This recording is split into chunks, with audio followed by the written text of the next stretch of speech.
Hello students, let's read lesson 8 Gulliver in the land of the giants. Giants means बड़े शरीर वाले राक्षस। Jonathan Swift an Irish clergyman wrote Gulliver's travel in 1726। Jonathan Swift एक Irish पादरी थे जिन्होंने Gulliver's travel 1726 में लिखा था। It prove to be his masterpiece, और ये जो भी उन्होंने लेख लिखे थे उनमें सबसे उत्कृष्ट आकृति थी। Gulliver is a surgeon travelling on a merchant ship. Gulliver एक सर्जन थे जो कि व्यापारिक जहाज पर यात्रा करते थे। He relates the story of his shipwreck. उन्होंने अपने जहाज की तबाही की कहानी इसमें बताई है। In the first adventure he is maroon on the island of Lilliput.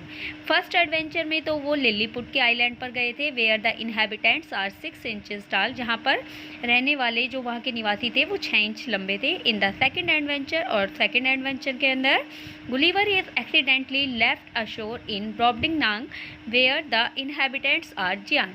और सेकेंड एडवेंचर के अंदर गुलिवर को एक एक्सीडेंटली रूप से ब्रॉबडिंगनांग के शोर के पास छोड़ दिया गया था, जहाँ के रहने वाले जो थे वो बहुत ज़्यादा बड़े शरीर वाले थे। एज टॉल एज स्टीप, वे बिल्कुल सीढ़ियों के आकार जितने लंबे थे। And everything else is proportionately big, और सभी चीज़ें अनुपातिक रूप से बड़ी थी, यानी कि हर चीज़ वहाँ पर जो नॉर्मल साइज होता है उससे बड़ी थी। This extract is about Gulliver's in the land of giant. ये जो उदाहरण है ये गुलिवर एक जियांट के लैंड में चला जाता है उससे रिलेटेड है। Let's read.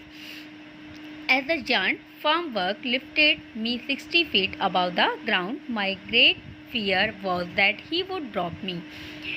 फार्म में काम करने वाले एक किसान ने मुझे 60 फीट ऊपर उछाल दिया था, मुझे 60 फीट ऊपर तक पकड़ रखा था धरती से, और मुझे ये डर लग रहा था कि वह मुझे नीचे छोड़ देगा। His fingers round my waist hurt me badly, but I did not dare to struggle in case he let go of मी।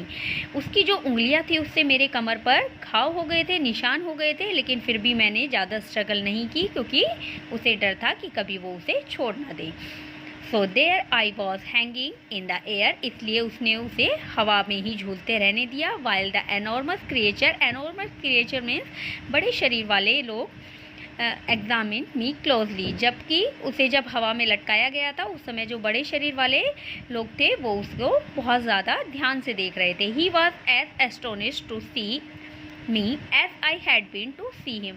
वो मुझे भी बिल्कुल उतने ही हैरानी से देख रहे थे जितने उनको मैं देख रहा था। I was afraid that he might think I would bite him and therefore throw me away, so I put my hands together in prayer and spoke to him humbly. मैं डर गया था कि कभी वो ये ना सोचे कि मैं उसे बाइट कर लूँगा, इसलिए वो मुझे फेंक ना दे। तो मैंने उसका हम्बली रिक्वेस्ट की, उसे विनम्रता से रिक्वेस्ट करते हुए दोनों हाथ जोड़े और उससे प्रार्थना की। He seems to be please by my voice and movement. लग रहा था कि वह मेरी आवाज़ और मेरी हरकतों से थोड़ा खुश हुआ है। But he was still more astonish to find that I acted like a human, लेकिन वो अब भी ज़्यादा हैरान था क्योंकि मैं बिल्कुल ह्यूमन की तरह एक्ट कर रहा था। While he looked, I tried to show my sign that he was hurting my sides with his finger. जब वह मेरी तरफ देख रहा था तो मैं कोशिश कर रहा था कि मैं उसे वो निशान दिखा सकूं जहां उसकी उंगलियों से मुझे चोट पहुंची है। He seems to understand, for lifting up the corner of his coat, he wrapped me in it and then ran with me towards the man whom I had first seen climbing over the steps.